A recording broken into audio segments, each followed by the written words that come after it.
Bagaimana kita memuji Tuhan di saat ada penindasan, ketidakadilan, dan hal-hal yang melemahkan kita. Hal yang luar biasa adalah ketika kita sedang ditindas atau melihat ketidakadilan, kita memuji Tuhan. Artinya bahwa pertolongan Tuhan yang terbaik bagi kita.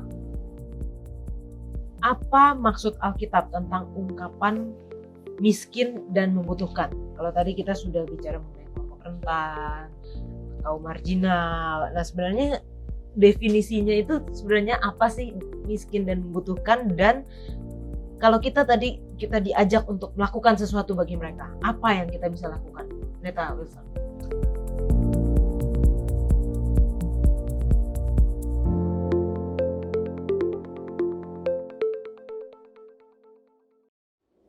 Selamat datang dalam program diskusi Sekolah Sabat, diskusi pembelajaran Alkitab yang mendalam untuk menguatkan iman kepercayaan kepada Tuhan. Senang sekali bisa terus menemani pemirsa dalam diskusi belajar firman Tuhan ini melalui pelajaran Sekolah Sabat yang sepanjang triwulan pertama tahun 2024 ini kita membahas mengenai kitab Mazmur. Dan kita mempelajari banyak sekali pelajaran-pelajaran yang kita dapatkan dari kitab yang sering kita sebutkan sebagai kitab lagu atau kitab pujian. Isinya bukan hanya pujian, tetapi banyak pelajaran-pelajaran yang kita bisa dapatkan. Dan terima kasih teman-teman yang sudah hadir di studio untuk kesediaannya datang. Kita akan berdiskusi bersama-sama, dan tentunya juga kami senang untuk menyapa teman-teman, sahabat-sahabat yang telah menuliskan di kolom komentar YouTube channel Diskusi Sekolah Sabat. Untuk yang pertama, bisa minta Kak Farlan untuk membacakan. Baik, ini salam dari Orgenes Wali, menuliskan, para panelis diskusi bersama moderatornya sangat baik dalam membahas pelajaran ini. Hamba-hamba Tuhan yang rendah hati dan punya karunia pelayanan. Tetap terus setia melayani. God bless you. Yang kedua, penulis dari Yunus Nus. Shalom, terima kasih dengan penjelasan Sekolah Sabat, sangat baik. Salam dari daerah Samparita, Kota Marudu, Sabah. Ini jauh ya. Dan yang ketiga, dari Nelce Osal, menuliskan, terima kasih atas pembahasan Sekolah Sabat yang sangat menguatkan kami dalam menjalani kehidupan tiap hari. Tiap malam kami ulang-ulang mendengarkannya. Sangat membantu. Amin. Amin. Puji Tuhan. Untuk selanjutnya, Pendeta Chris silakan bacakan. Baik, dari Daugin G. Shalom, semua puji Tuhan. Tuhan memberkati. Dari Rosemary F. Tan. Amin. Pelajaran Sekolah Sabat yang selalu ditunggu sangat menguatkan. Seperti menyantap makanan yang lezat, makanan rohani. Tak pernah bosan membuat iman kita jadi dewasa dan tahan diuji. Siap dipakai oleh Tuhan sampai Maranatha. Dari Maidin Lakuman. Shalom, makasih. Diskusi Sekolah Sabat sangat membantu. Tuhan Yesus memberkati kita semua. Salam dari Gereja Masih Hari ke-7, Keningau, Sabah. Dan terakhir dari Willis Sui. Amin, puji Tuhan. Terima kasih, diskusi yang sangat menarik. Pasti sudah menjadi berkat kepada setiap pendengar. Salam dari Gereja SDA Ulu Dusun, Sandakan, Sabah, Malaysia. Baik, selanjutnya Pendeta Wilson. Oke, yang pertama dari John Joseph. Tuhan selalu berkati SS kalian. Salam dari USA. Harap kirim buku Sekolah Sabat Bahasa Indonesia ke sini. Sudah ada orderan ini. Yang kedua dari Kasim Lokuman. Amin, pembahasan SS yang sangat baik, umat Tuhan dari Keningau, Sabah, Malaysia. Oke, dari Sabah lagi. Yang ketiga, Songkilon Gomogot. Amin, penjelasan SS begitu jelas, semoga menjadi berkat bagi semua yang mendengarnya. Yang terakhir, Jokin M. Terima kasih penjelasan pelajaran Sekolah Sabat. Salam dari kami, anggota Jemaat Gereja Kandawayoan, Kota Marudu, Sabah. Amin, terima kasih. Nah, selanjutnya dari Joni Bolo, terima kasih sudi menghantar buku pelajaran Sekolah Sabat secara gratis. Semoga buku ini bisa membantu dalam usaha untuk terus mendalami pelajaran Sekolah Sabat secara pribadi. Dan yang kedua sama, untuk mendapatkan buku Sekolah Sabat, Shalom, maaf saya boleh dapat buku Sekolah Sabat kah? Soalnya saya belum punya. Silahkan hubungi nomor call center Hope Channel Indonesia dan katakan saya ingin mendapatkan buku Sekolah Sahabat dan kami akan mengirimkan ke tempat Anda masing-masing seperti yang ada di tangan saya. Tapi mungkin untuk yang terlalu jauh ya seperti di Amerika ataupun di Sabah Malaysia karena cukup biayanya cukup besar kalau untuk mengirimkan satu buku Sekolah Sahabat saja. Kalau misalnya bisa nanti kita kontak saja dulu dengan nomor call center kami dan kami akan bantu caranya bagaimana untuk Anda bisa mendapatkan buku Sekolah Sahabat ini. Sepanjang pelajaran kita pekan ini dengan judul Aku Akan Bangkit adalah janji dari Tuhan ketika Tuhan melihat begitu banyaknya penderitaan dan ketidakadilan yang dialami oleh umat-umatnya. Janjinya Tuhan akan bangkit. Meskipun waktu yang tepat dari Allah untuk campur tangannya tidak selalu sesuai dengan harapan manusia. Hari penghakiman Allah akan datang. Kita hanya perlu percaya kepadanya dan kepada janji-janjinya sampai hari itu tiba.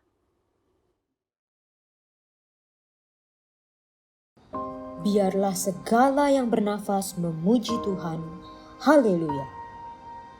Kitab Mazmur adalah doa dan himne Alkitab yang terbaik sepanjang masa. Diucapkan dalam pujian, kegembiraan, kesedihan, dan keputusasaan. Kitab Mazmur telah berfungsi sebagai kitab doa dan penyembahan. Di manakah orang dapat menemukan kata-kata yang lebih mulia untuk mengungkapkan kegembiraan daripada di Mazmur pujian dan syukur? Atau di manakah orang dapat menemukan kata-kata yang lebih dalam, lebih menyesal, dan lebih sedih untuk mengungkapkan kesedihan daripada dalam Mazmur ratapan? Untuk mengalami kekuatan kitab Mazmur yang mengubah hidup, kita dipanggil untuk menyanyikan dan mendoakannya seperti yang dilakukan oleh generasi orang percaya yang telah menggunakan Mazmur untuk mencurahkan pujian, permohonan, pengakuan, ratapan, dan ucapan syukur mereka kepada Tuhan. Keinginan dan doa kita adalah agar kitab Mazmur memperkuat kita dalam perjalanan hidup kita dan melaluinya kita dapat bertemu Tuhan setiap hari dari hati ke hati sampai hari ketika kita melihat Yesus Kristus muka dengan muka, dan olehnya segala yang bernafas memuji dan menyembahnya. Haleluya.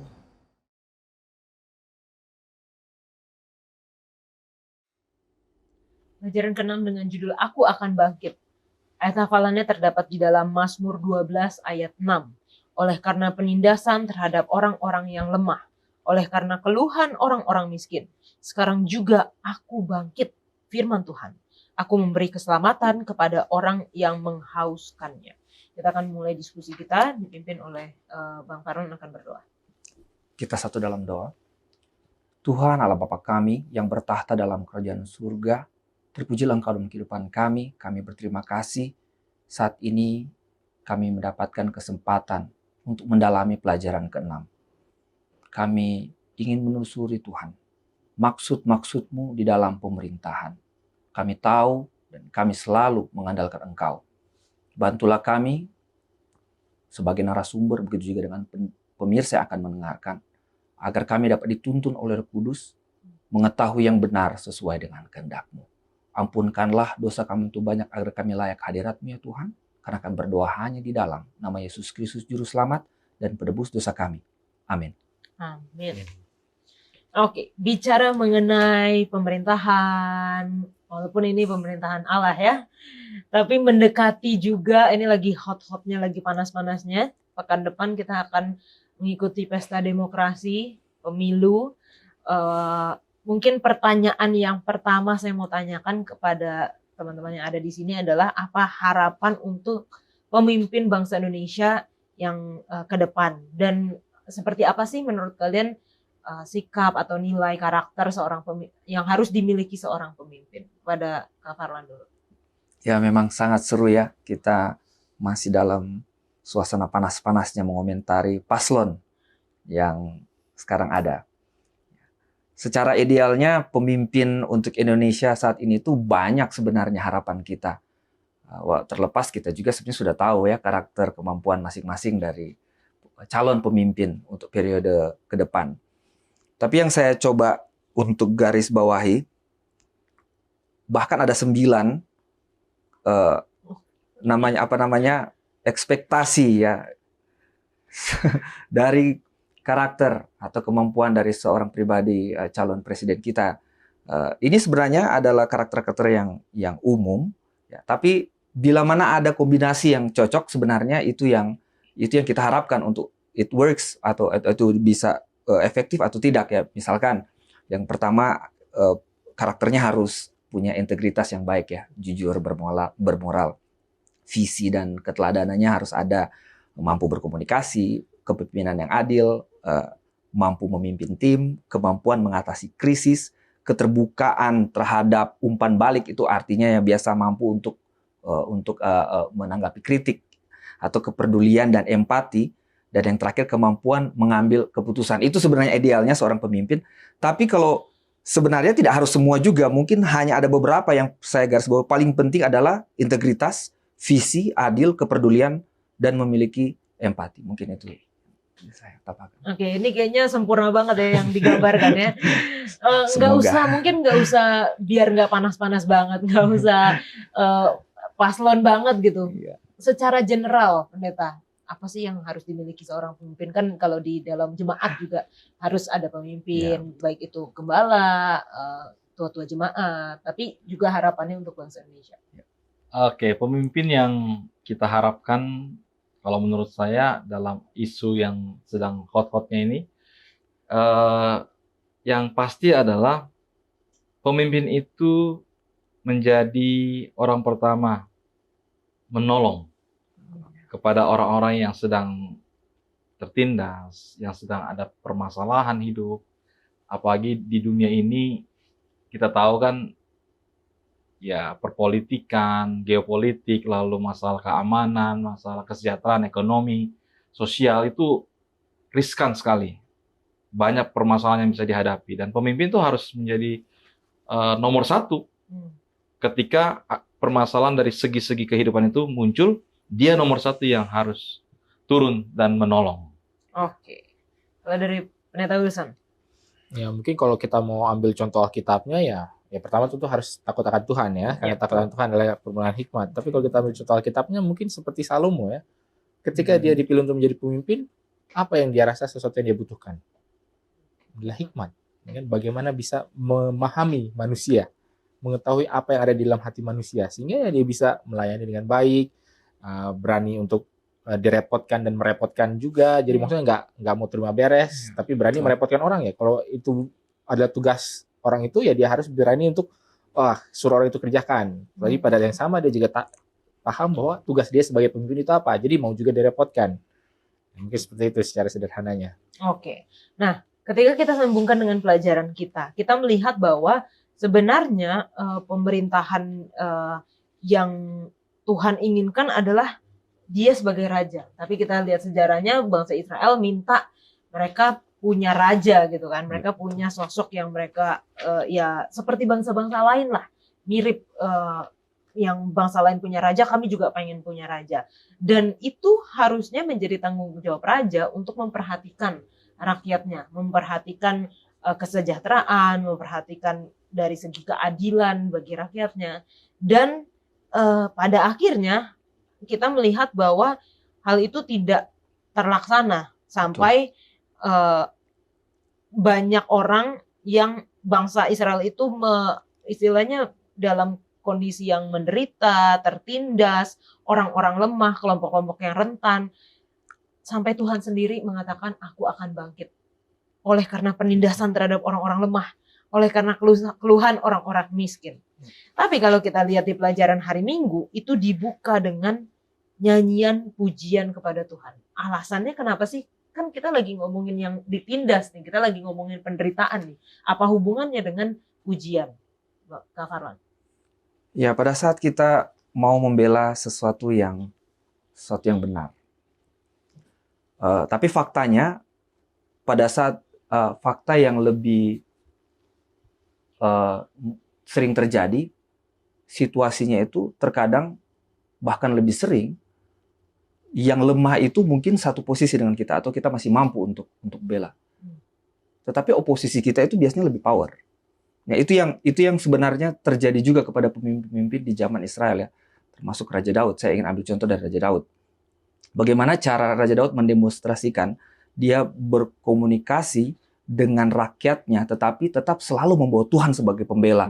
Makanya Raja Daud lebih cenderung untuk dia mengutamakan akan Tuhan, karena dia tahu hanya Tuhan yang akan bertindak. Ujung-ujungnya apapun yang diusahakan Daud, dia percaya hanya Tuhan yang bertindak. Saya ingin baca ya dari keterangan hari Minggu. Di sini dituliskan, besarnya tindakan Tuhan harus menghilangkan keraguan tentang perhatian dan kasih sayang Tuhan yang besar bagi para penderita atau tentang kemampuannya untuk mengalahkan kejahatan. Tapi ini mungkin yang lebih titik terang. Kita hanya perlu menunggu Dia melakukannya. Pada akhirnya, bahkan ketika umat Allah seperti Daud terlibat dalam perang, pembebasan tidak datang dari cara manusia. Dalam banyak pertempurannya melawan musuh umat Allah, Raja Daud memuji Allah sebagai satu-satunya yang meraih semua kemenangan. Makanya tidak heran tadi pertanyaannya, ya, kenapa harus dimulai dengan puji-pujian? Ini contoh yang luar biasa, karena contohnya dari Mazmur 18 ini masih periode ya, catatan dari tulisan Raja Daud. Dituliskan Mazmur 18 ayat 14 sampai 16. Maka Tuhan mengguntur di langit yang maha tinggi, memperdengarkan suaranya, dilepaskannya panah-panahnya, sehingga diserahkannya mereka, itu musuh-musuhnya ya, itu maksudnya. Kilat bertubi-tubi sehingga dikacaukannya mereka, lalu kelihatan dasar lautan. Satu pujian Raja Daud ini menyadarkan saya bahwa pada saat saya ingin mendapatkan keadilan ataupun saya meminta keadilan dari Tuhan, lebih baik saya prioritaskan untuk doa memuji Tuhan, mengakui Tuhan. Di saat yang sama, di situ kita membuktikan bahwa kita memang menunggu akan action atau aksi tindakan Tuhan itu sendiri. Ya, melanjutkan, saya membaca Ibrani 13 ayat 15. Bunyinya demikian.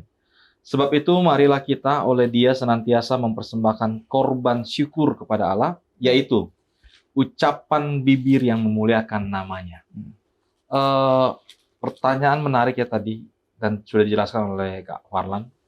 Bagaimana kita memuji Tuhan di saat ada penindasan, ketidakadilan, dan hal-hal yang melemahkan kita. Firman Tuhan berbicara lain lagi, bahwa apapun kondisi dan apapun keadaan kita, senantiasa kita diajak untuk berseru, bersyukur kepada Tuhan, dan memuji namanya. Kenapa? Karena ayat inti tadi sudah dibacakan oleh Kak Yola. Tuhan bangkit. Tuhan berjanji memberikan pertolongan pada waktunya. Jadi maka jangan kita hanya memuji dan bersyukur Tuhan di saat kondisi baik-baik saja. Itu hal normal. Itu kondisi normal. Itu hal biasa. Tetapi hal yang luar biasa adalah ketika kita sedang ditindas atau melihat ketidakadilan, kita memuji Tuhan. Artinya bahwa pertolongan Tuhan yang terbaik bagi kita. Amin. Dan tadi yang sudah dijelaskan Kak Farlan juga, itu luar biasa ya, bagaimana Raja Daud walaupun dia mendapatkan kemenangan yang begitu banyak, tetapi dia tidak pernah mengklaim kemenangan itu atas dirinya sendiri, tetapi dia selalu merefer kepada kemenangan itu datang daripada Tuhan. Nah, mungkin bagi kita sekarang ini sering juga tergoda untuk nggak mengakui bahwa oh ya saya begini karena Tuhan. Oh ya saya lakukan ini, saya bisa mencapai level ini dalam perusahaan itu karena Tuhan. Tapi banyak juga yang akhirnya merasa, oh ini pekerjaan saya, ini karena usaha saya, ini karena saya lembur terus pagi sampai malam gitu kan. Nah sebenarnya bahaya apa sebenarnya yang akan kita hadapi kalau kita tidak mengingat sumber dari kelepasan atau berkat kita itu, Pendeta Wilson? Jadi bahayanya adalah dua hal. Satu, kita tidak mencoba hal-hal besar.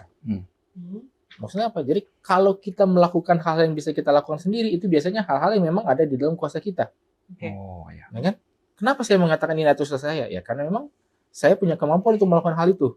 Ya makanya itulah yang saya lakukan. Jadi akhirnya ya tidak terbersit di dalam pikirannya untuk mencoba menggapai hal-hal yang mungkin 1, 2, atau bahkan 10 tingkat di atas kemampuannya. Kenapa?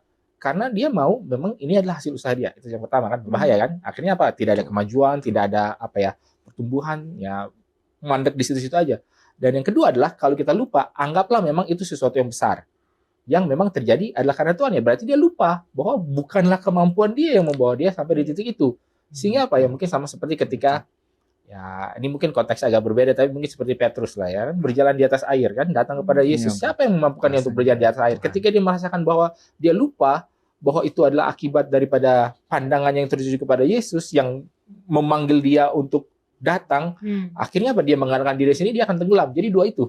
Satu ya, yang pertama kalau dia terlalu aim-nya terlalu rendah, ya tidak ada hal besar dicapai. Atau aim-nya tinggi, dicapai, tapi melupakan Tuhan, akan gagal juga. Ya mungkin kalau saya lihat sih, bahayanya dua itu.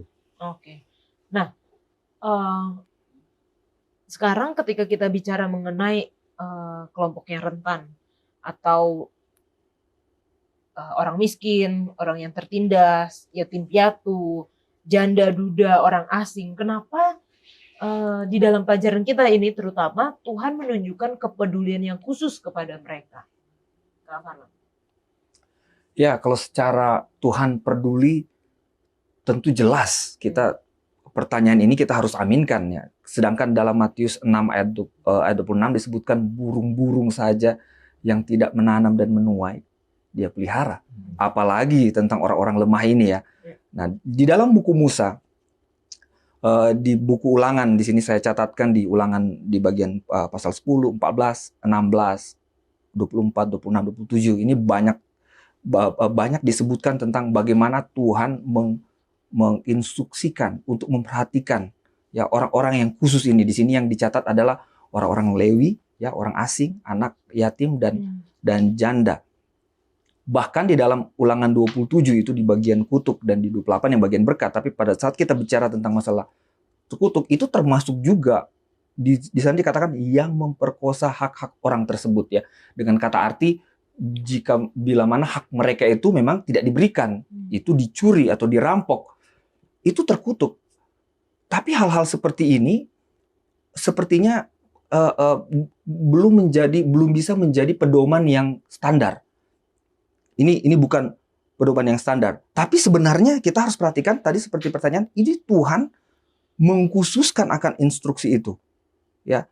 Di sini Mazmur menggambarkan Tuhan sebagai bapa, anak yatim piatu, dan pelindung bagi janda. Ini kita bisa dapatkan di Mazmur 68 ayat 6 ya. Di sini tuliskan bapa bagi anak yatim, pelindung para janda, itulah Allah kediamannya yang kudus. Jadi kategori orang-orang asing ini diulang-ulang oleh karena dituliskan bahwa mereka itu adalah orang-orang yang tidak berdaya, orang-orang yang Tuhan sudah janjikan tetap mereka ada berkat. Nah sekarang berkat itu ya melalui kita sebenarnya ya, itu nanti mungkin kita akan belajar lebih lanjut, dan intinya adalah inilah yang kita lihat Tuhan Maha Adil.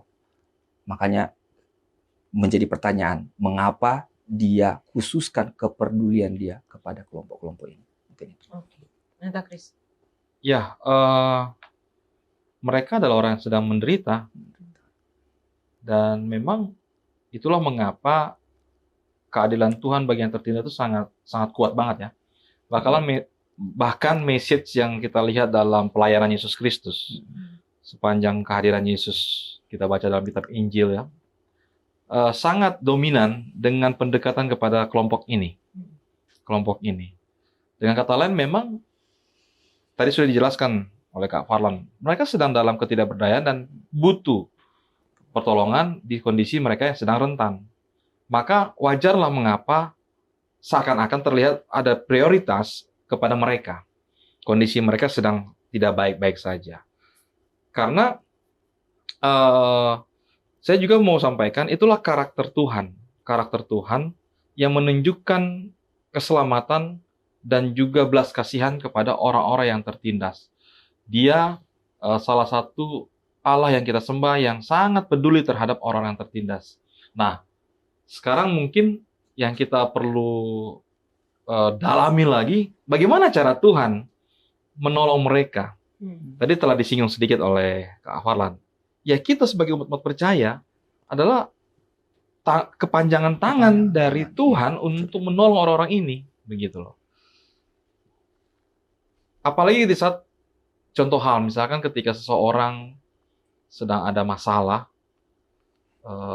lalu kita datang tanpa sebuah perbuatan tindakan yang real, maka akan sulit dia merasakan itu sebuah pertolongan. Orang yang tertindas itu. Tapi kita harus bantu realnya, sebisa apa yang kita lakukan. Itulah mengapa akhirnya pelajaran kita kok mengangkat orang yang tertindas ini menjadi suatu pusat. Pelayanan gereja kita juga seringkali menghadapi namanya pelayanan kepada kaum marginal. Gereja manapun ini pasti ada. Termasuk saya pengalaman beberapa tahun ini memanage atau memaintain orang-orang marginal. Terlepas mereka motivasinya hanya mencari makan, tapi mereka memang butuh makanan. Nah, lalu saya merenung, apa sih, kenapa Tuhan sangat mau memperhatikan orang-orang seperti ini, marginal ini. Ternyata berkat juga buat saya, buat kita orang-orang percaya ketika kita peduli terhadap mereka. Karena di sana kita sedang dilatih untuk memiliki kasih yang intens. Kasih yang intens kepada sesama, kepada orang lain. Dan itulah satu pelajaran yang sangat luar biasa. Kenapa? Karena di saat kita memiliki kasih yang intens, maka di sana akan ada pengorbanan kepada orang-orang ini. Orang-orang yang tertindas ini. Nah, oleh sebab itu, sangat baik pelajaran kita ketika temanya Aku Akan Bangkit.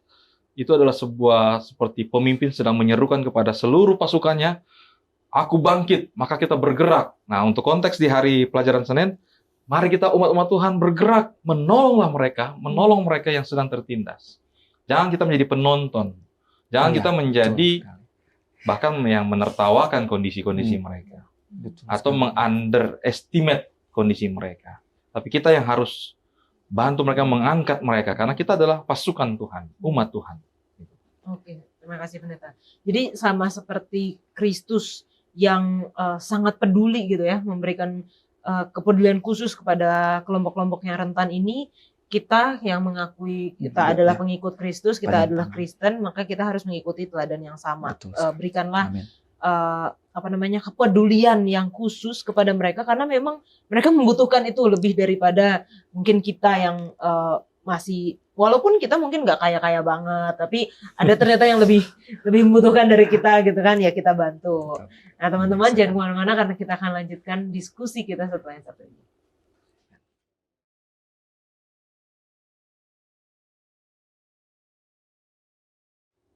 Apa maksud Alkitab tentang ungkapan miskin dan membutuhkan? Kalau tadi kita sudah bicara mengenai kelompok rentan, kaum marginal. Nah sebenarnya definisinya itu sebenarnya apa sih miskin dan membutuhkan, dan kalau kita diajak untuk melakukan sesuatu bagi mereka, apa yang kita bisa lakukan?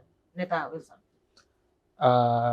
Kalau memang kepada kelompok yang dikatakan sebagai yang marginal, miskin dan rentan, ya Yesus sendiri mengatakan bahwa dia datang untuk menyembuhkan orang yang sakit, bukan kepada orang yang sehat. Jadi memang ada suatu panggilan pelayanan khusus yang memang Yesus mau kepada orang-orang yang demikian. Cuma yang jadi pertanyaannya, kalau kita boleh mundur sedikit, adalah ketika kita melihat suatu adegan, Allah mau menolong orang yang miskin, buta, dan telanjang. Kita itu lebih mengasosiasikan diri kepada, oh ya, saya mau jadi seperti Allah, membantu orang-orang seperti ini, atau kita juga malah menyadari bahwa ya kita lah orang-orang yang perlu dibantu. Ya kan? Karena kalau kita baca di dalam Wahyu 3 atau 4, tentang jemaat Laodikia, mengatakan bahwa kamu mengira diri kamu kaya, padahal kamu miskin, malang, buta, dan telanjang. Jadi kadang-kadang jangan-jangan yang miskin dan rentan itu adalah kita, secara rohani tentunya ya. Dan oleh sebab itu, ketika Yesus mengatakan dia punya suatu kerinduan untuk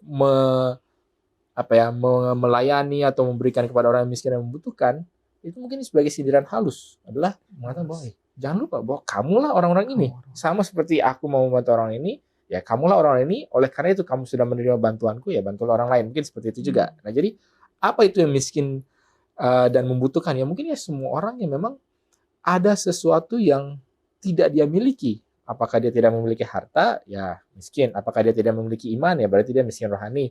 Apakah dia tidak memiliki kesehatan? Ya berarti dia butuh untuk sakit, butuh untuk pelayanan. Jadi segala sesuatu yang memang ada kekurangan, ada kebergantungan yang terpaksa dia harus bergantung kepada orang lain. Dan pada saat ini kenapa Allah seringkali memperhatikan mereka? Karena hanya orang-orang yang merasa kekurangan lah yang berseru kepada Allah. Kalau kita betul tidak merasa kurang, kita tidak akan berseru kepada Allah, Allah tidak akan datang memperhatikan kita. Nah, itu juga itu. Jadi mungkin ini bisa dua arah lah. Kita melihatnya sebagai kitanya yang mau juga menolong, makanya kita harus tahu orang yang seperti apa yang miskin dan buta, telanjang dan membutuhkan, atau kitanya juga dalam sisi apa saya ini miskin dan membutuhkan. Mungkin itu hal yang perlu ditelaah juga. Iya. Dan saya juga setuju gitu dengan statement tadi Pendeta Wilson, katakan kalau kita nggak merasa kekurangan, kita nggak berseru, kita nggak mencari pertolongan gitu kan. Kita bergantung pada diri kita sendiri, karena di dalam pelajaran kita hari Senin dikatakan penggambaran miskin dan membutuhkan juga berkaitan dengan ketulusan, kejujuran, dan kasih seseorang kepada Tuhan dalam mengakui ketergantungannya secara total kepada Tuhan dan meninggalkan segala bentuk kemandirian dan penonjolan diri. Jadi walaupun kita memang diajak juga untuk menjadi seorang yang nggak selalu bergantung sama orang lain gitu kan, kita harus bisa mandiri dalam kehidupan kita. Tetapi jangan sampai kita melupakan bahwa Tuhanlah yang menjadi penolong kita, Tuhanlah yang menjadi sumber dari segala bakat kita, talenta kita, kemampuan-kemampuan kita. Nah, selanjutnya di pelajaran hari Selasa. Nah, ini masuk ke mengenai pemerintahan gitu ya. Berapa lama lagi kamu menghakimi dengan zalim? Penghakiman. Dikatakan di pelajaran hari Selasa, Allah membagi pemerintahannya atas dunia dengan para pemimpin manusia yang ditunjuk sebagai wakilnya. Roma 13 ayat 1. Apakah semua pemerintah berasal dari Allah? Berasal dari Allah. Bagaimana dengan pemerintah yang tidak takut akan Allah? Seberapa jauh kita mematuhi pemerintahan itu? Kak Farlan. Iya, mungkin sudut pandang saya dari pemerintahan, ya memang kalau pemerintahan secara nation, ya secara negara, saya pun dengan ayat ini mempercayai bahwa memang itu datangnya dari Tuhan. Tuhan izinkan. Tapi tidak saya pungkiri juga masih ada dalam pertanyaan hidup saya, bagaimana dengan negara-negara misalkan yang memiliki partai merah, misalkan gitu. Maksudnya Komunis. apakah ya komunis ya? Apakah memang bagaimana cara Tuhan bekerja dengan pemerintahan mereka? Itu yang menjadi pertanyaan yang mungkin sebentar juga pendeta bisa bantu untuk menguraikan. Tapi dari sudut pandang secara orang rohani ya, kita di dalam kerohanian, dari 1 Petrus 2 ayat 9 ya, ini adalah satu statement tentang bagaimana kita juga sekarang orang-orang awam pun berperan dalam satu pemerintahan. Dituliskan, tetapi kamulah bangsa terpilih, imamat rajani, bangsa kudus, umat kepunyaan Allah sendiri, supaya kamu memberitakan perbuatan-perbuatan yang besar. Dia yang telah memanggil kamu keluar dari kegelapan kepada terangnya yang ajaib. Nah, dengan dukungan dalam Mazmur 8 ayat 3 dan 4 saya bacakan, berilah keadilan kepada orang yang lemah, kepada anak yatim, belalah hak orang sengsara dan orang yang kekurangan, luputkanlah orang lemah dan orang miskin, lepaskanlah mereka dari tangan orang fasik. Ini salah satu instruksi kepada orang yang memiliki kuasa ya. Tapi kalau saya hanya bicara dalam skala kecil saja. Pada saat kita diberikan satu kesempatan untuk memiliki title umat rajani, disinilah kita juga sebenarnya memiliki tanggung jawab yang kita harus lakukan sesuai dengan Mazmur 8 ayat 3 dan 4. Jadi dalam maksud penjelasan kategori pemerintahan versi mini imamat rajani ya, dalam kita bisa memulai ini sebenarnya dari hal-hal yang kecil, misalkan dari keluarga ya, saya seorang suami misalkan ya, atau saya menjadi imam dalam keluarga. Ini saya harus bisa memulai dari hal-hal seperti ini ya. membantu orang-orang lemah, anak yatim, bela orang-orang hak yang lemah. Dan juga keadaan lainnya seperti menjadi pemimpin-pemimpin gereja, tua-tua jemaat ataupun koordinator jemaat. Di mana pada saat orang-orang itu terpilih, dia sebenarnya sudah menjadi salah satu, sudah memiliki tanggung jawab menjadi pemerintah kecil yang pada saat dia tidak melakukan akan ada akibat. Ya, itu bisa kita dapatkan di Mazmur 8 ayat 7 dan 8 yang akan berlaku juga kepada orang-orang yang tidak berlaku adil, walaupun itu hanya awam ya, kategori awam. Mungkin itu yang bisa saya tambahkan. Oke, Pendeta Chris. Pertanyaannya adalah apakah semua pemerintah berasal dari Allah? Maka tidak berhenti di sana. Yang harus dieksplor lagi adalah bahwa jikalau dia berasal dari Allah pemerintahan itu, maka dia harus sesuai dengan kedaulatan dan kehendak Allah. Bagaimana cara menjalankannya? Kalau kita ambil sisi secara general dulu. General, misalkan negara A, B, C, atau negara kita lah. Ya, kita yang memotretnya, selama itu berjalan sesuai dengan maksud dan tujuan Tuhan untuk mensejahterakan, berkeadilan, dan untuk kebaikan hidup maslahat umum, maka saya meyakini itu adalah sebuah sistem yang Tuhan tunjukkan untuk kebaikan seluruh umat-umat manusia. Ketika kita memotretnya dari sisi kita. Tapi kalau dari sisi sang pemimpin, kalau misalkan dia bukanlah seorang umat percaya, bagaimana dia itu? Ya, saya tidak bisa menghakiminya. Tetapi kembali ke dalam pelajaran kita, di Mazmur 82, ini berbicara internal Israel nih. Ruang lingkup Israel. Ketika Israel ditunjuk seorang pemimpin dan seorang hakim bahkan, tetapi ternyata faktanya mereka korup. Mereka tidak menjalankan sesuai dengan falsafah, nilai-nilai kehidupan umat percaya, yang adalah mereka adalah umat percaya. Maka itu menjadi suatu hal yang sangat mengerikan. Mengerikan.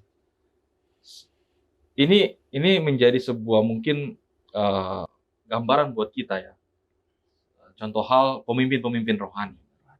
Saya lebih menarik ke pemimpin rohani. Kalau pemimpin dunia politik dan pemerintahan pada umumnya, saya nggak membahas di sana. Tapi pemimpin rohani. Ketika pemimpin rohani dipercayakan Tuhan untuk memberikan kepemimpinan yang penuh dengan keadilan dan perdamaian dan hidup dalam kebenaran, tapi ternyata mereka korup, maka ujungnya bangkrut, bukan bangkit. Iya.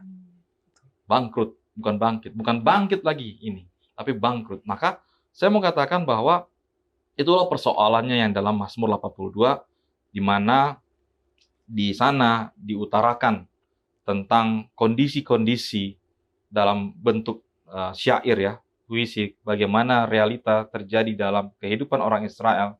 Ternyata pemimpin-pemimpin rohaninya, pemimpin-pemimpin bangsa itu, mereka korup, mereka tidak memperlakukan apa yang Tuhan sudah canangkan dengan baik dan benar. Sehingga itulah menjadi persoalannya yang sebenarnya. Karena ini lahir dari rumah rohani Israel ini. Yang harapannya adalah ya berlakunya sebagaimana mestinya yang baik, tapi tidak seperti itu. Pendeta Wilson.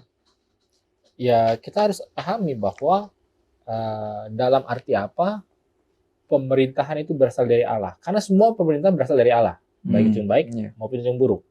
Tetapi semua pemerintah itu melatih kita untuk memberikan respons atau menanggapi. Jika pemerintah ini adalah pemerintah yang baik, seberapa kita akan tunduk terhadapnya, patuh, dan ikut bekerja sama ketika mereka melakukan hal yang baik. Ketika pemerintahan itu adalah pemerintah yang kejam, yang mungkin bahkan tidak percaya Tuhan, dan bahkan mungkin menganiaya umat Tuhan, seberapa kita bertahan di dalam iman kita, seberapa kita menunjukkan kerendahan hati, seberapa kita menunjukkan persistensi di dalam kesabaran dan seterusnya. Jadi semua pemerintah pasti dipakai oleh Allah, sehingga kita tetap bisa katakan bahwa semua pemerintah adalah berasal dari Allah. Tinggal bagaimana kita bisa melakukan apa yang Yesus katakan, ya kan? Berikanlah kepada Allah apa yang menjadi hak Allah.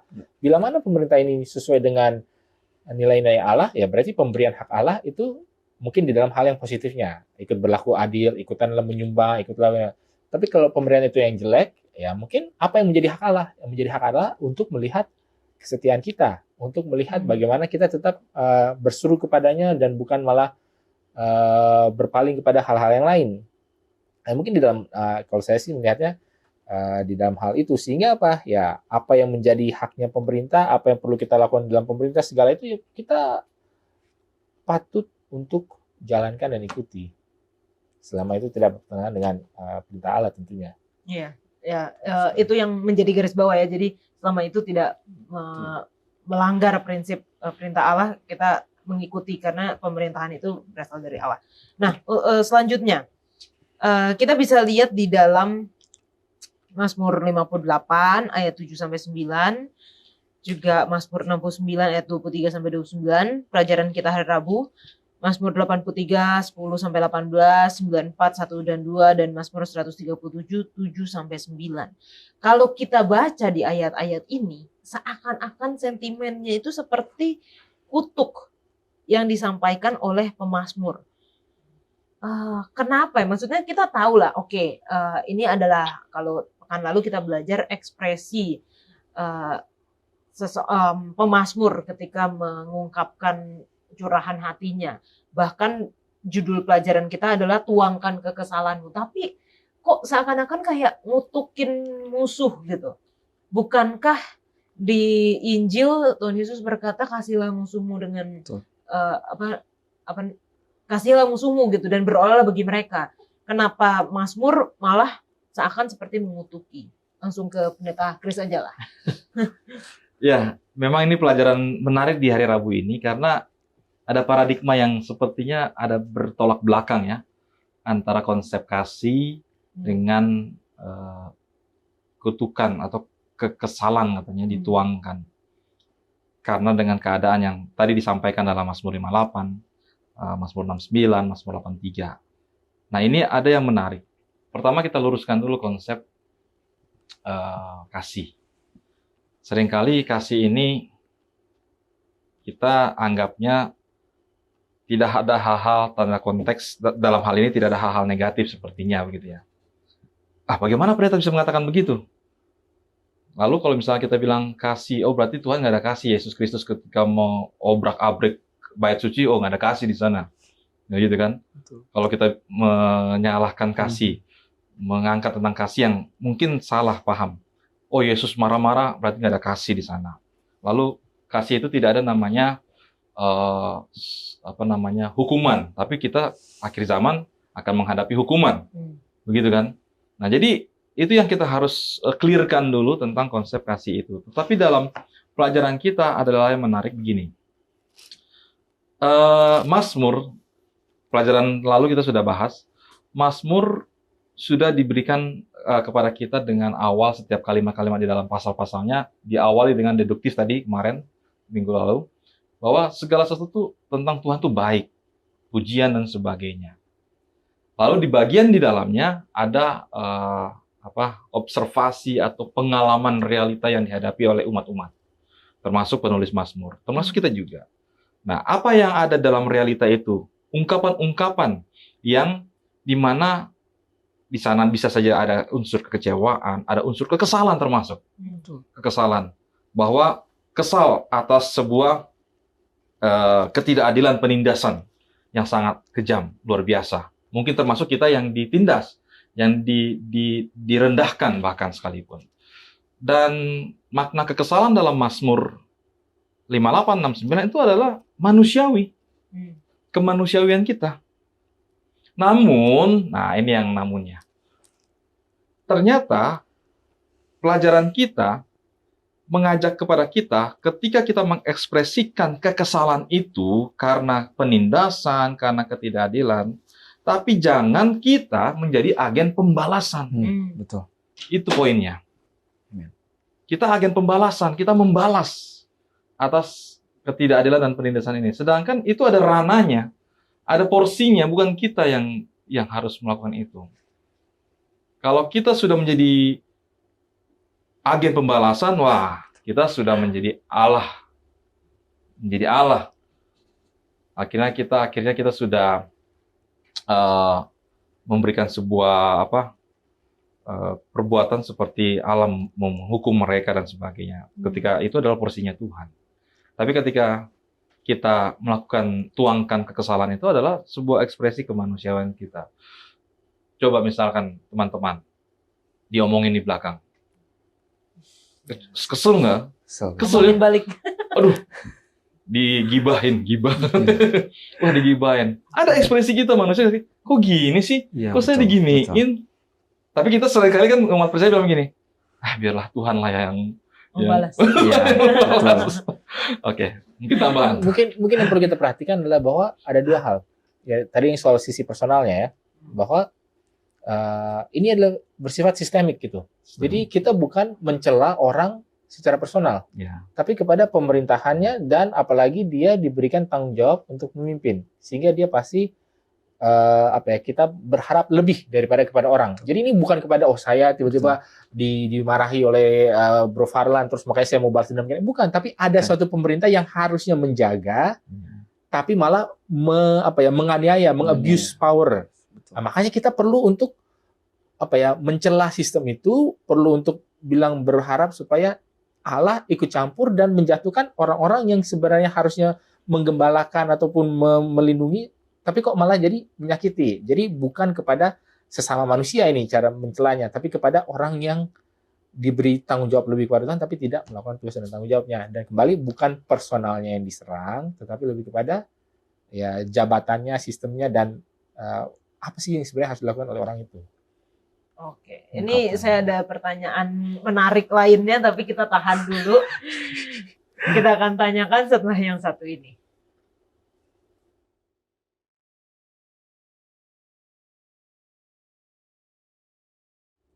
Dari pelajaran pemazmur yang tadi, nah sejauh apa sih kita bisa menuangkan kekesalan kita di dalam doa? Sejauh mana kita boleh mendoakan istilahnya yang jelek-jelek untuk musuh kita? Kak Farlan. Ya, ini sangat berperan aktif itu sebenarnya karakter kita, ya, sudut pandang kita, cara kita berpikir secara instan, ya. Jadi pada saat emosi kita itu terkadang kita bawa ke dalam doa tanpa kita sadari kita sebenarnya dalam pengaruh hal-hal yang bukan rohani. Misalkan kita sering konsumsi sosial media, ya, sosial media. Pada saat kita melihat problemnya orang lain, itu sebenarnya sangat mempengaruhi nanti keputusan kita pada saat mungkin kita punya masalah seperti itu, ya. Atau orang suka main games, ya. Zaman sekarang kan games itu violent, itu kekerasan itu kental sekali, ya. Kualitas grafiknya itu sudah realitas, ya. Jadi pada saat saya kesal kalah, saya bisa balas secara langsung di dalam permainan game itu karena tidak ada resiko, ya. Dan misalkan juga nih contoh-contoh umum seperti olahraga, misalkan main bulu tangkis, ya. Katakanlah itu pemimpin-pemimpin gereja, misalkan main bulu tangkis, ya. Sekali tertipu, saya juga mau dong untuk balas lagi. Sudah sangat kontra dengan sebenarnya kalau kita pelajari bagaimana cara kita sebenarnya untuk memohon satu atau menuangkan satu kesesalan kita kepada Tuhan. Dan hal-hal ini itu sebenarnya common atau hal biasa yang digunakan oleh setan untuk membuat kita menjadi orang yang lebih suka dendam, amarah, walaupun hanya versi kecil-kecilan, hanya mempengaruhi sebenarnya dalam praktek kita untuk menuangkan kita kepada Tuhan tentang menuangkan akan kesesalan kita.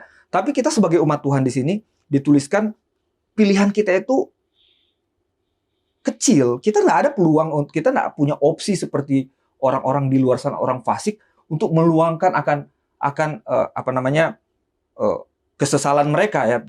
Seperti di pelajaran sebelumnya kita pernah membahas kalau orang-orang fasik mereka bisa lebih ekspresif dan mereka selalu diuntungkan. Tapi kita orang-orang percaya, pilihan kita hanya bisa berdoa.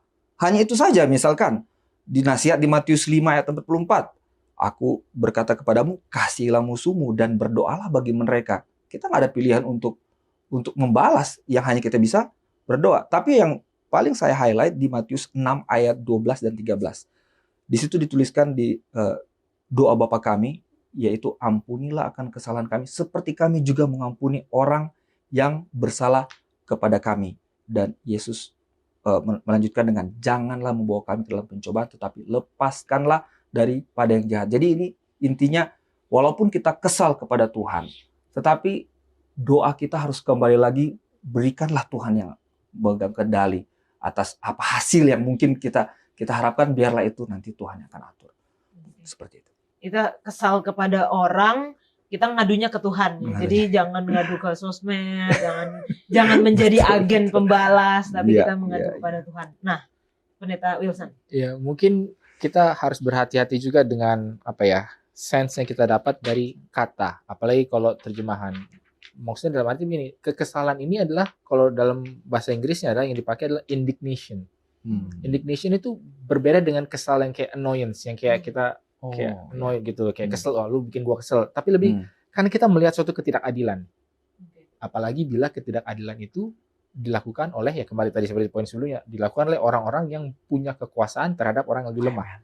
Makanya kita menjadi indignant, makanya kita punya indignation, makanya kita menjadi kesal. Nah, itulah tuangkan kekesalan yang seperti itu. Bukan karena saya tiba-tiba ditabok dari belakang terus gua kesal. Oh ya, kita harus tuangkan, makanya remuklah rahangmu lah kita. Enggak, bukan begitu. Tapi misalkan si Bro Farlan ini punya kuasa, terus dia menindas orang di bawahnya. Baru kita katakan itu barulah kekesalan yang sesuai dengan konteks daripada Mazmur ini. Jadi ya itu poin yang penting yang jangan terlupa. Jadi apakah kita boleh menuangkan kekesalan yang seperti itu tadi?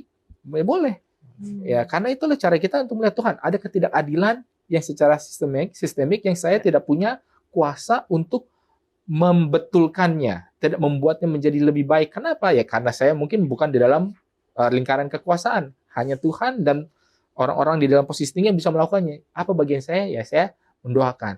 Saya dalam bukan tanda kutip lagi ya, bahkan ini secara literal mengutuki orang-orang yang ada di kekuasaan. Kalau kamu itu korupsi, kalau kamu pejabat negara, kamu gubernur, kamu terus korupsi. Itulah ya kekesalan yang seperti itu.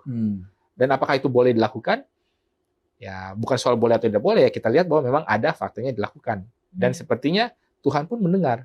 Dan itulah juga nyambung dengan bahwa ini adalah suatu dosa, suatu kejahatan yang dilakukan kepada orang-orang yang paling lemah. Makanya perlu ada pembela. Dan makanya kembali ke bagian yang paling awal tadi, ya kita memuji Tuhan, maksudnya bukan puji Tuhan yang seperti apa, tapi Tuhan yang adalah seperti seorang pejuang, Tuhan yang bisa berperang, Tuhan yang memang sanggup untuk melakukan hal besar. Karena musuh kita adalah musuh, dalam tanda kutip musuh, maksudnya orang-orang yang perlu ditegur, orang yang perlu diubah adalah orang-orang besar juga. Apakah kita punya kekuatan? Tidak. Makanya kita memuji Tuhan yang sanggup untuk melakukan hal ini. Mungkin begitu. Oke, wah ini luar biasa, ini jadi ada pandangan baru ya, kita bukan cuman kesel-kesel dikit gitu, ya boleh sih sebenarnya ngadu ke Tuhan, tapi dalam konteks pelajaran ini adalah kita sebagai pembela, kita melihat orang-orang ditindas, kita mengambil posisi sebagai pembela atas orang-orang yang tertindas itu. Nah, saya ingat di pelajaran pekan lalu kita membahas juga mengenai bait suci di hari Kamis, tentang bagaimana kesudahan dari orang-orang fasik, dan pada pekan ini juga kita belajar mengenai penghakiman Tuhan dan bait suci. Sebenarnya apa sih implikasi dan aplikasi praktis nih Pendeta Chris dari kebenaran bahwa bait suci itu adalah tempat penghakiman ilahi? Oke, penghakiman. Ya, pelajaran-pelajaran sebelumnya kita sudah bahas juga ya tentang bait suci, dan ada istilah penghakiman juga, Allah yang hakim, Allah hakim.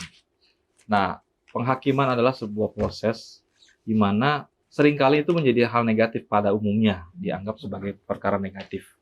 Tetapi kalau kita melihat penghakiman Tuhan dan proses bait suci, itu adalah sebuah pertunjukan yang Tuhan demonstrasikan kepada setiap umat manusia khusus umumnya, dan khususnya kepada umat percaya, bahwa di sanalah hadirnya keadilan, di sanalah hadirnya penyelamatan, di sanalah hadirnya juga kesejahteraan dan pemulihan.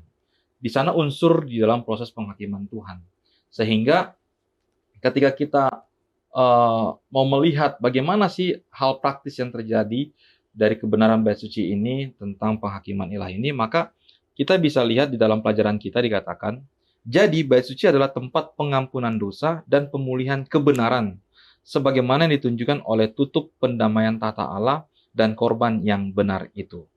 Nah, jadi Tuhan yang mengampuni, membalas dendam atas perbuatan jahat orang-orang yang tidak bertobat.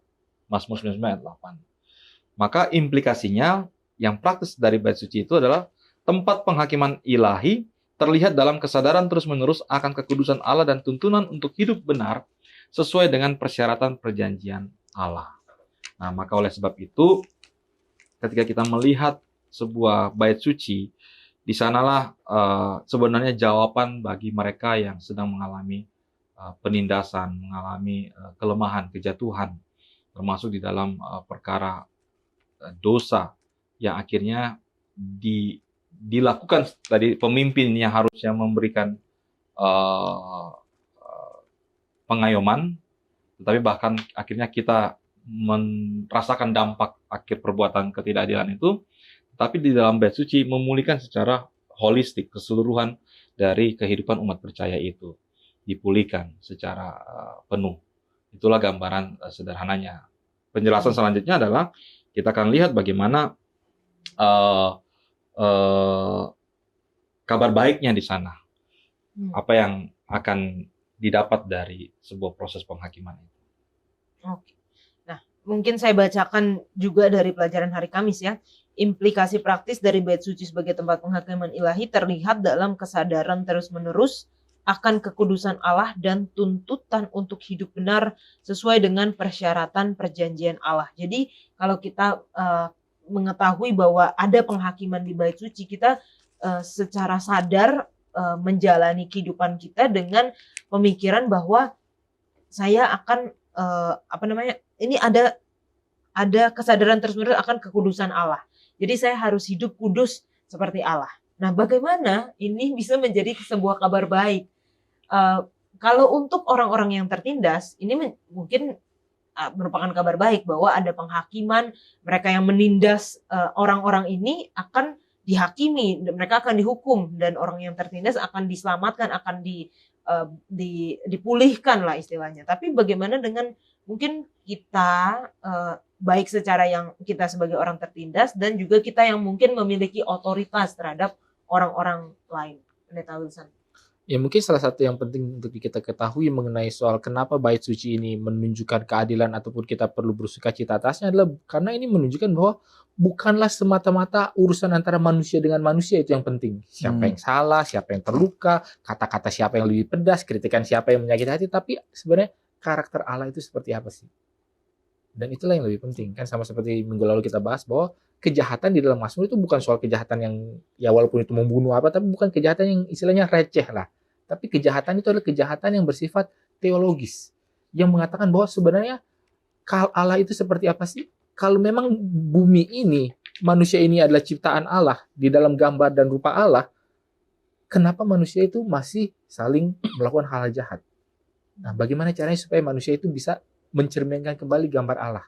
Bagaimana sih caranya supaya Allah yang itu adalah kasih bisa menunjukkan bahwa manusia yang seperti ini bisa dimaafkan sehingga bisa saling memaafkan satu dan yang lain. Dan itu semua bisa kita pahami dengan lebih lanjut, lebih dalam konsepnya ya ketika kita melihat kepada bait suci mengenai adanya pengorbanan, adanya pembasuhan, adanya tentang bagaimana kita harus bersaksi, bagaimana kita perlu mengikuti hukum Allah, bagaimana kita perlu menjadi banyak berdoa dan seterusnya, dan itu ada di dalam bait suci. Dan itulah mengapa ketika kita semua melihat ketidakadilan dan lalu kemudian kita masuk ke dalam proses penyucian yang berakhir di bait suci, mulai daripada pelataran bilik suci sampai bilik kemah suci, kita akan melihat sebenarnya ya, dunia ini memang tidak lagi sesuai dengan apa yang Allah canangkan. Betul. Makanya itu menjadi suatu kabar baik. Oh iya, dunia yang salah seperti ini ternyata kita ini harusnya nggak begini loh. Kita punya suatu panggilan yang lebih tinggi. Allah kita yang kita kira tidak peduli, tidak mendengar, tidak mau mengampuni apa segala, ternyata Allah kita adalah Allah yang baik dan yang benar. Dan itu adalah sebagai sesuatu yang sebenarnya lebih utama dan yang menjadi suatu hal yang ya malaikat-malaikat dan semua penghuni surga lain lebih tertarik daripada hanya bagaimana orang yang sudah membunuh harus juga mendapatkan hukuman yang setimpal. Itu adil, tapi bukan soal itu, tapi bagaimana Allahnya itu sendiri, karakter Allah bisa digambarkan secara lebih jelas. Oke, thank you Pendeta Lulusan. Mungkin di waktu yang sedikit ini Pendeta Chris bisa berikan kesimpulan. Oke, di dalam kesimpulan pelajaran kita ini tentang Aku Akan Bangkit adalah sebuah pengharapan bagi umat-umat Tuhan yang sedang mengalami persoalan hidup, penindasan, tantangan, pergumulan yang luar biasa, yang akhirnya mungkin di momen tertentu merasa tidak ada pertolongan. Tetapi yakinlah bahwa Tuhan itu mendengar dan Tuhan bangkit untuk menolong. Dan dalam pelajaran kita juga, kita diajak untuk selalu datang kepada Tuhan, berseru kepada namanya, karena sumber pertolongan dari Tuhanlah yang hanya itulah yang kita harapkan, yang dapat menolong kita, melepaskan kita dari tekanan, penindasan, dan ketidakadilan ini. Terima kasih Pak Pendeta, terima kasih sudah berdiskusi bersama, dan saat ini kita masuk di dalam sesi tanya jawab. Bagi teman-teman yang memiliki pertanyaan sehubungan dengan pelajaran pekan ini ataupun juga pelajaran terkait kitab Mazmur, silahkan menuliskan di kolom komentar YouTube channel Diskusi Sekolah Sahabat ataupun di nomor call center Hope Channel Indonesia, dan kita akan membahasnya.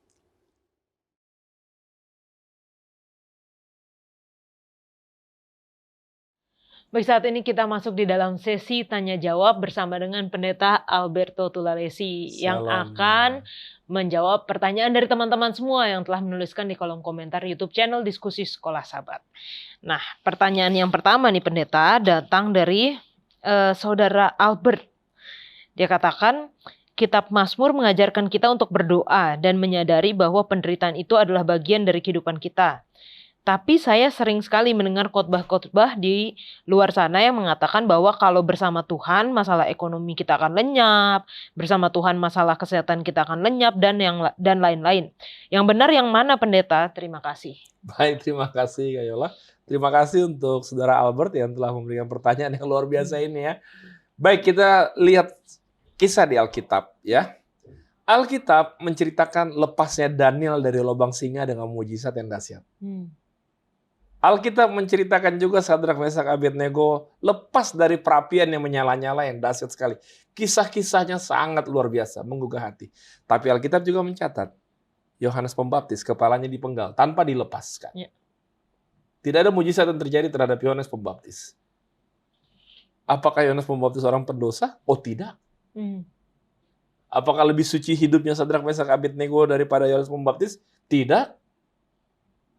Jadi Allah memberitahukan dalam kitab suci, apapun yang terjadi dalam kehidupan kita, kita harus mencintai Tuhan.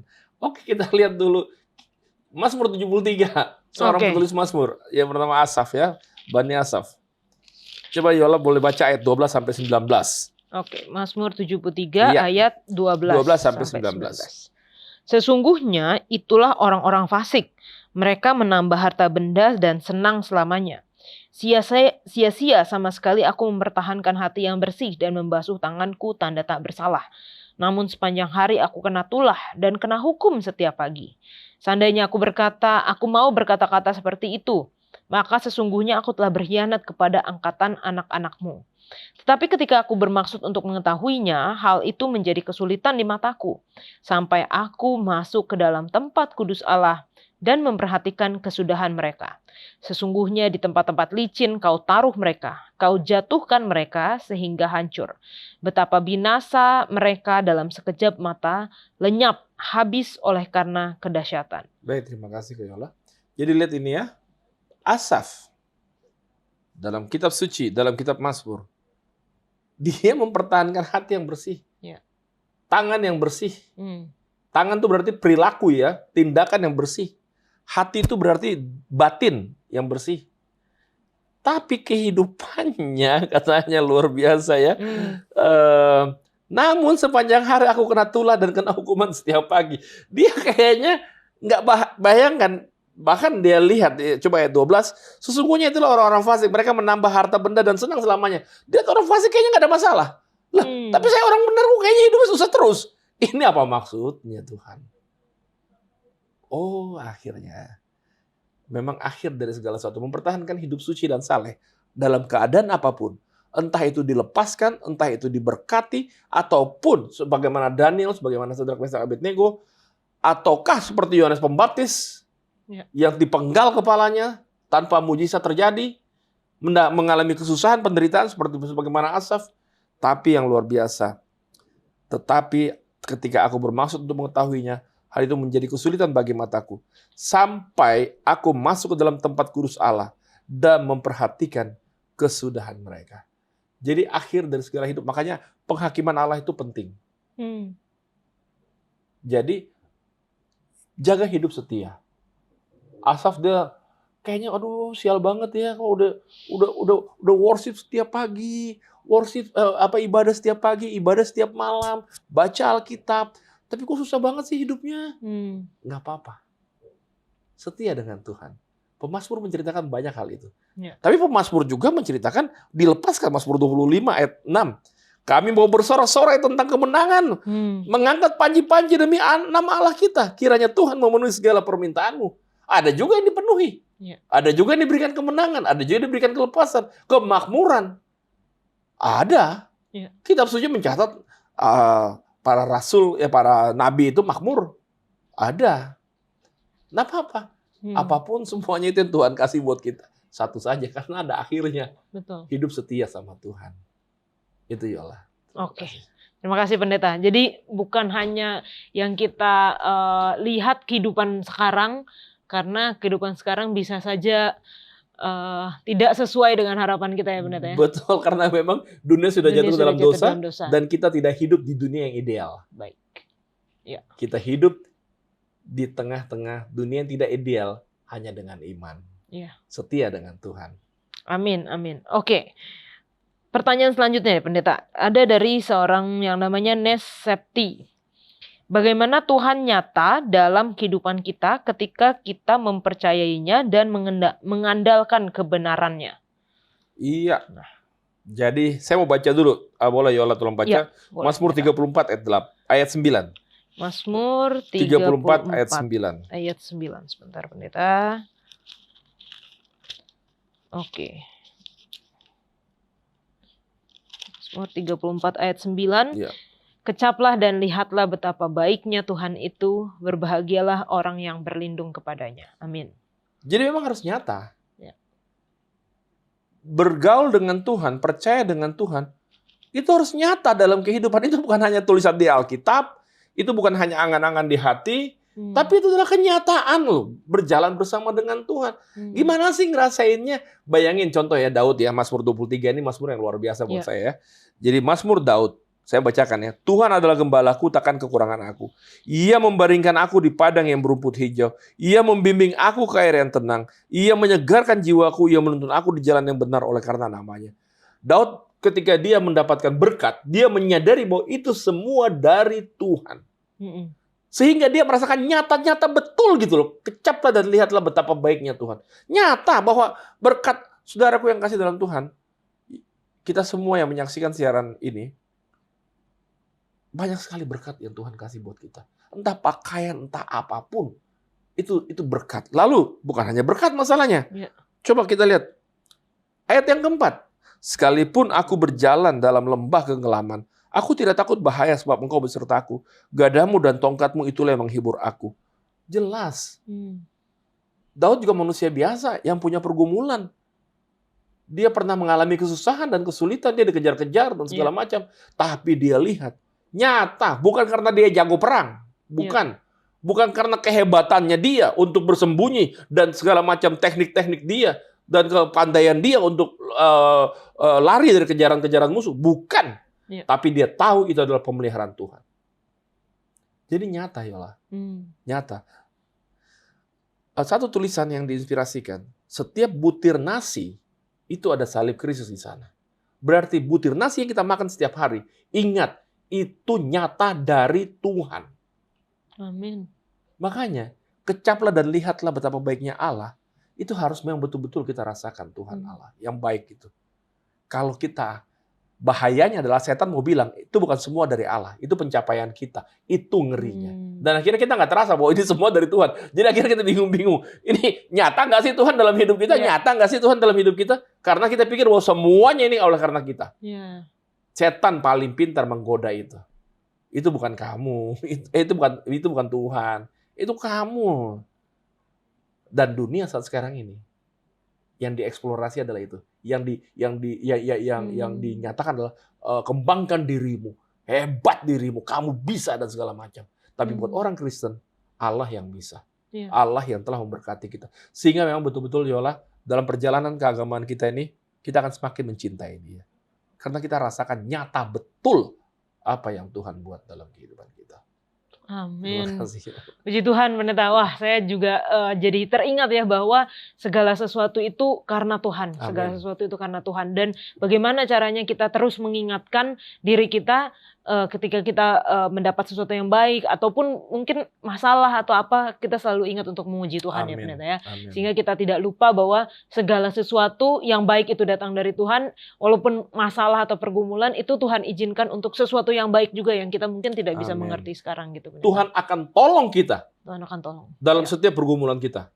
Karena bukan hanya rumput hijau, tapi ada juga lembah bayang-bayang maut yang harus dilewati dalam perjalanan hidup di atas dunia yang berdosa ini. Kecaplah dan lihatlah betapa baiknya Tuhan melalui rumput hijau maupun melalui lembah bayang-bayang maut. Amin. Puji Tuhan. Terima kasih Pak Pendeta. Wah, ini jawaban yang luar biasa. Semoga teman-teman terberkati juga. Dan bagi teman-teman yang masih memiliki pertanyaan terkait dengan Kitab Mazmur, silahkan tulis di kolom komentar YouTube channel Diskusi Sekolah Sabat atau juga melalui nomor call center Hope Channel Indonesia dan kita akan menjawabnya. Saat ini kita kembali ke studio.